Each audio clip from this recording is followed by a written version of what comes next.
Shalom semuanya, semangat pagi, selamat hari Selasa. Mari dengan cepat kita buka 2 Petrus 3 ayat 8. 2 Petrus 3 ayat 8. Akan tetapi saudara-saudaraku yang kekasih, yang satu ini tidak boleh kamu lupakan, yaitu bahwa di hadapan Tuhan satu hari sama seperti 1000 tahun. Dan 1000 tahun sama seperti satu hari. Tuhan tidak lalai menepati janjinya, sekalipun ada orang yang menganggapnya sebagai kelalaian. Tetapi Ia sabar terhadap kamu karena Ia menghendaki supaya jangan ada yang binasa, melainkan supaya semua orang berbalik dan bertobat. Tetapi hari Tuhan akan tiba seperti pencuri, pada hari itu langit akan lenyap dengan gemuruh yang dahsyat, dan unsur-unsur dunia akan hangus dalam nyala api. Dan bumi dan segala yang ada di atasnya akan hilang lenyap. Jadi jika segala sesuatu ini akan hancur secara demikian, betapa suci dan salehnya kamu harus hidup, yaitu kamu yang menantikan dan mempercepat kedatangan hari Allah. Pada hari itu langit akan binasa dalam api dan unsur dunia akan hancur karena nyalanya. Katakan amin. Berbahagialah Bapak Ibu Saudara mendengar firman Tuhan, merenungkan dan melakukan dalam hidupnya. Saya memberikan judul pesan Tuhan pagi hari ini adalah jangan lalai. Jangan lalai. Bapak Ibu Saudara, lalai itu lupa. Kenapa ada orang Kristen yang tidak peduli lagi dengan gereja? Kenapa ada orang Kristen yang mulai malas ke gereja? Kenapa ada orang Kristen yang tidak peduli dengan pelayanan? Kenapa ada orang Kristen yang tidak lagi peduli dengan semua kegiatan rohani? Atau jika mereka melakukan, ya mereka hanya melakukan kalau mereka punya waktu. Tapi kalau waktu mereka diambil pekerjaan total semua, ya mereka bekerja. Bahkan mereka sudah menjadi Kristen yang agnotis. Kristen agnotis itu Kristen yang percaya Tuhan Yesus tetapi tidak ibadah. Tidak urusan dengan hal-hal rohani. Kenapa terjadi, saudara? Karena mereka lupa, mereka lalai. Lalai kalau Tuhan itu mau datang. Kenapa ada orang Kristen yang nekat melakukan dosa, bahkan ada orang-orang Kristen yang berkelakuan buruk, suami istri, para suami, para istri, anak-anak, orang tua. Kenapa ada orang Kristen yang keluarganya hancur? Jawabannya satu, karena mereka semua lalai, lupa. Bapak Ibu Saudara, bahaya sekali ketika kita lupa.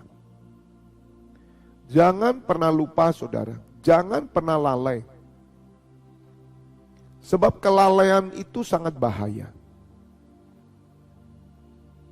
Sebagaimana yang diajarkan oleh Rasul Petrus.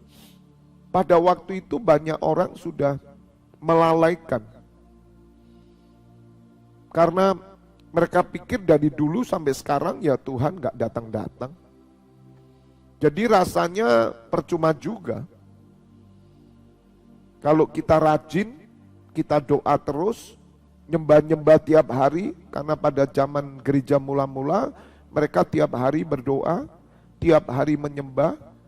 Pada waktu itu semangatnya luar biasa. Tapi ditunggu-tunggu gak datang-datang tuh. Bahkan di surat Petrus juga ada yang mengejek. Orang-orang Kristen mulai mengejek. Mana dari dulu, dari opa oma kita, kakek nenek kita, ya tetap aja gak datang. Bapak ibu saudara, inilah orang-orang yang melalaikan. Definisi hidup dengan iman, itu artinya iman percaya kepada Tuhan Yesus yang telah datang dan yang naik ke surga dan yang akan datang kembali. Itu iman. Jadi kalau pengharapan orang Kristen tidak diletakkan pada kedatangan Tuhan Yesus, maka pengharapannya akan sia-sia. Dan orang-orang Kristen ini hanya memanfaatkan agama untuk kepentingan pribadi. Penting sekali Bapak Ibu Saudara, jangan pernah saudara mulai lalai. Setiap hari saya sudah ajarkan kepada saudara bahwa kita harus berdoa, minta kepada Bapa supaya Tuhan Yesus segera datang. Sebab firman Tuhan berkata bahwa kita yang menantikan dan mempercepat kedatangan hari Allah. Dan Bapak Ibu Saudara mengerti bahwa di hadapan Tuhan satu hari sama dengan 1000 tahun. 1000 tahun sama dengan satu hari, artinya sekejap. Ketika Bapa memerintahkan putranya datang, tidak ada seorang pun yang sadar waktu itu. Termasuk semua pemimpin gereja, gembala, pendeta, semua saudara. Tidak sadar itu artinya mereka tidak menduga. Tetapi dengar, bagi mereka yang menanti-nantikan dan mempercepat kedatangan Tuhan Yesus, ketika hari itu datang, merekalah adalah orang-orang yang pertama kali bersorak-sorai. Anggaplah Bapak Ibu Saudara hari ini Tuhan Yesus akan datang. Apa yang kita persiapkan? Apa yang kita siapkan ketika Tuhan Yesus datang? Saudara tidak bisa berkata masih lama, tidak mungkin. Kalau dalam ukuran kita lama, tapi dalam ukuran Tuhan tidak. 1000 tahun itu sama dengan satu hari di hadapan Tuhan. Jadi kalau dihitung umur kita, itu belum satu hari. Mungkin 0, karena dibandingnya dengan 1000 tahun saudara. Bapak Ibu Saudara, supaya kita tidak lalai. Karena surat Petrus ini mengingatkan jemaat pada waktu itu mereka sudah mulai mengabaikan, melalaikan. Mereka sudah mulai kendor pelayanan. Pelayanan sudah menjadi rutinitas. Sehingga ketika mereka capek dikit udah mundur. Tidak ada lagi gairah. Sebagai contoh Bapak Ibu Saudara, ketika sepasang kekasih nih misalkan nih ya, sepasang kekasih yang wanita menantikan kedatangan kekasihnya yang pria, tetapi ditunggu-tunggu nggak kunjung datang. Bahkan ada berita mengatakan bahwa pasangannya sudah tidak mungkin kembali. Padahal itu berita. Bapak Ibu Saudara, ketika kita mulai digoyangkan dengan berita-berita yang bohong, berita-berita yang melemahkan iman kita, maka biasanya kita sudah mulai surut. Kita mulai tidak setia, kita mulai capek, kita mulai bosan. Namun saya bersyukur Bapak Ibu Saudara, saya pastikan di NCC Internasional dan JKI FLTF Church yang saya gembalakan, saya pastikan saudara, kita tidak pernah bosan, kita tidak pernah kendor, kita tidak pernah malas, tapi kita senantiasa semangat, on fire. Kita senantiasa sadar dan berjaga-jaga, karena saya sebagai pemimpin, saya mengerti akan firman Tuhan ini. Dan saya berjanji, berita apapun tentang Tuhan Yesus, saya ingin terus bersama Bapak Ibu Saudara, sampai mati saudara. Kita tetap percaya bahwa Tuhan Yesus segera datang dan menjemput kita. Itulah iman. Iman yang seperti inilah iman yang besar saudara. Apapun keadaan kita, hati kita tetap percaya akan perkataan Tuhan Yesus. Sampai mati kita pegang saudara. Itulah iman. Dan Tuhan Yesus berkata, adakah iman di bumi? Adakah iman di bumi ketika aku datang? Ketika anak manusia datang, adakah iman di bumi? Kita akan katakan, ya Tuhan Yesus, iman itu masih kami pegang. Meskipun kami dibunuh, meskipun kami dianiaya, meskipun kami miskin, meskipun kami tidak mengalami keberhasilan, bahkan cita-cita kami gagal, meskipun kami harus menderita, kami tidak pernah goyang, karena kami tahu perkataanmu hidup dan kekal. Yang percaya katakan amin. Bapak Ibu Saudara, Rasul Petrus berkata, hari Tuhan akan datang seperti pencuri. Pada hari itu langit akan lenyap, gemuruh dahsyat unsur dunia akan hangus, bumi segala yang ada akan hilang lenyap. Bapak Ibu Saudara, apa yang kita lakukan hari ini? Jadi jika segala sesuatu ini akan hancur secara demikian, betapa suci dan salehnya kamu harus hidup. Mari Bapak Ibu Saudara bersama saya.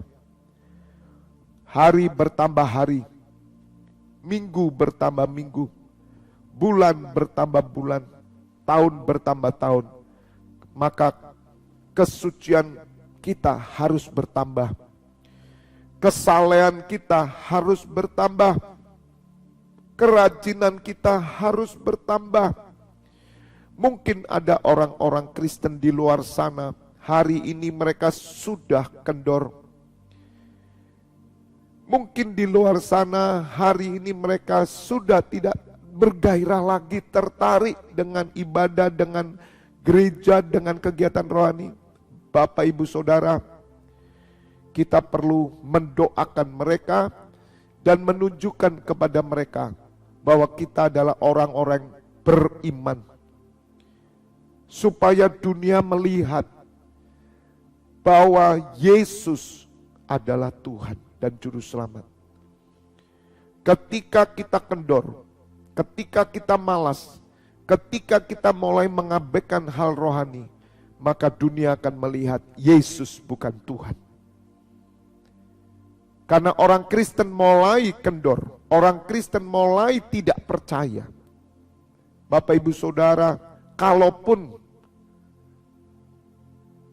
hampir 90% orang Kristen di seluruh dunia ini sudah mulai apatis, mulai kendor, yang 10% itu kita saudara. Tapi kita berdoa bahwa semua gereja setiap hari berseru supaya Tuhan Yesus segera datang. Maka gereja akan hidup suci dan saleh. Bapak Ibu Saudara, hidup suci itu menjaga hidup kita sesuai dengan firman Tuhan. Hidup saleh itu adalah orang yang beragama. Orang yang melakukan tanggung jawab kewajiban agamanya dengan setia. Saya percaya Bapak Ibu Saudara, ketika Tuhan Yesus datang, orang yang suci dan saleh, mereka akan mendapatkan tempat yang pertama. Kloter yang pertama. Ketika Tuhan Yesus datang, mereka akan terangkat. Mereka adalah orang pertama. Oleh karena itu Bapak Ibu Saudara, melalui kegerakan NCC Internasional ini 24 pintu gerbang surga, mari saudara dengar, jadilah kita kloter pertama. Jadilah kita tempat pertama. Saya berpesan kepada imam-imam, jangan sekalipun surut langkah. Jangan sampai kendor imam-imam dengar.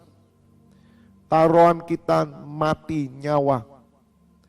Saya berpesan tuh imam-imam di luar kota yang terus bertugas, jangan sedikit pun saudara mulai bosan. Mungkin ada di antara imam-imam yang sudah mulai kendor. Saudara mungkin bertugas sudah mulai, tugas ini menjadi beban. Tugas ini menjadi penghalang saudara. Mari melalui firman Tuhan pagi hari ini bangkitkan kembali. Karena apa yang kita lakukan adalah mempersiapkan kedatangan Tuhan Yesus. Kita bukan sekedar pergerakan. Gereja bukan sekedar agama. Tapi gereja adalah kehidupan orang beriman yang menantikan Tuhan Yesus. Bapak Ibu Saudara, iman dan pengharapan kita harus lebih panjang dari umur kita.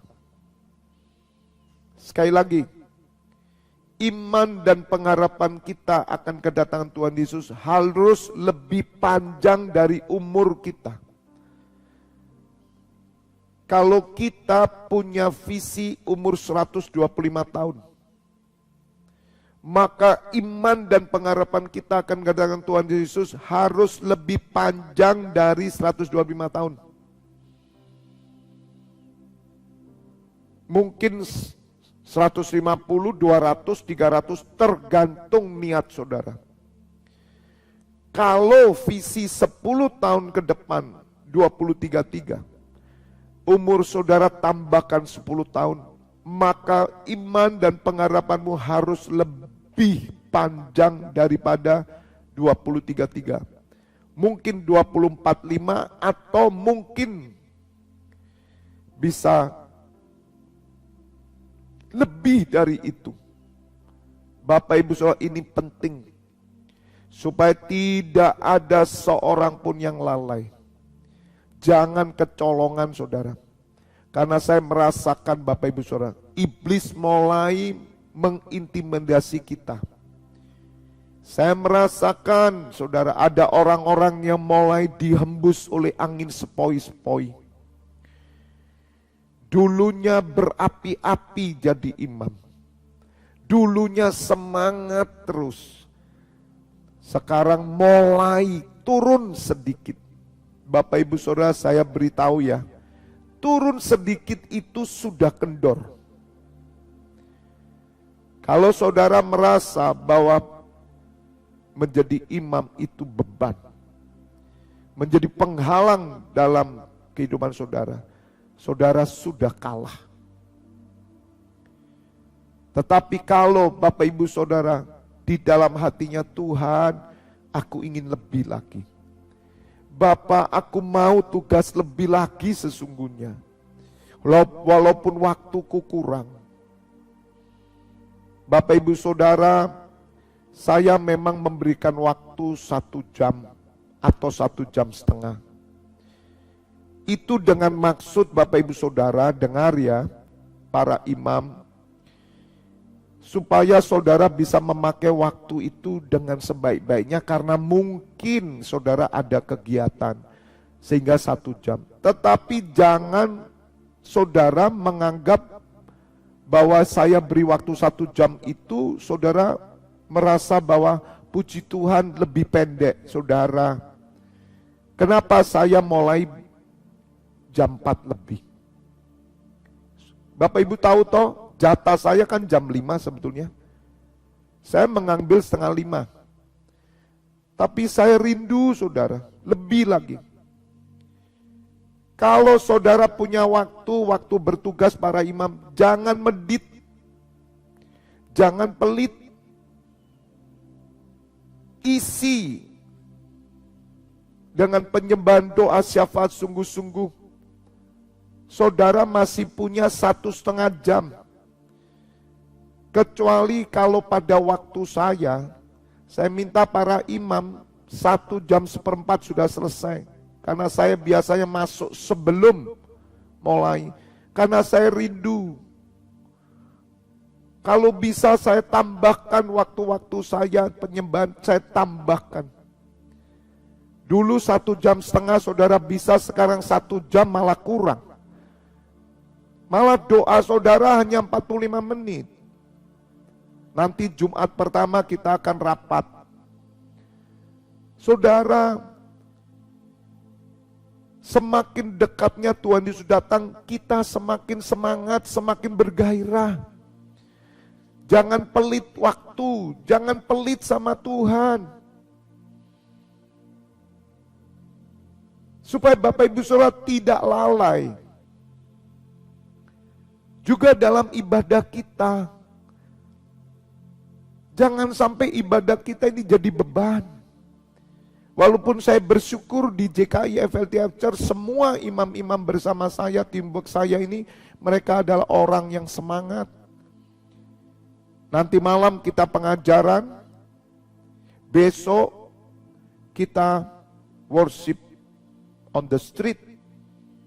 Kita akan menyembah Allah, menagungkan Tuhan Yesus di jalan raya.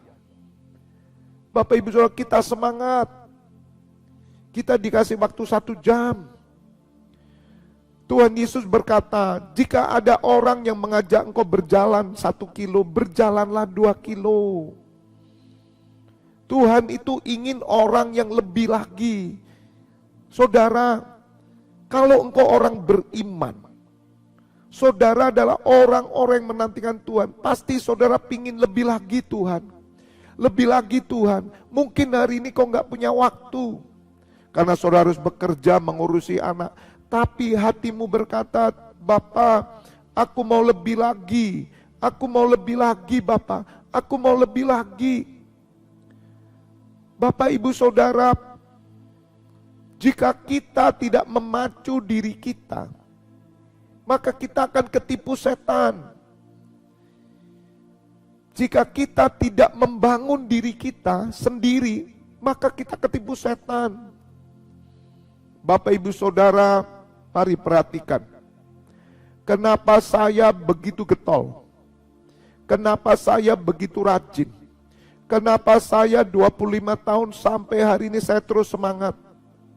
Karena saya membangun diri saya terus, saudara. Sesuai dengan apa yang Tuhan Yesus katakan.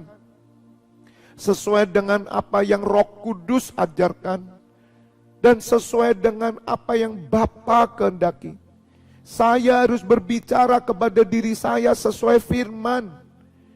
Saya harus pacu diri saya di tengah persoalan, di tengah masalah, di tengah pergumulan. Saya tetap katakan, Tuhan Yesus akan datang. Saya tidak boleh kendor. Saya harus terus semangat sampai mati.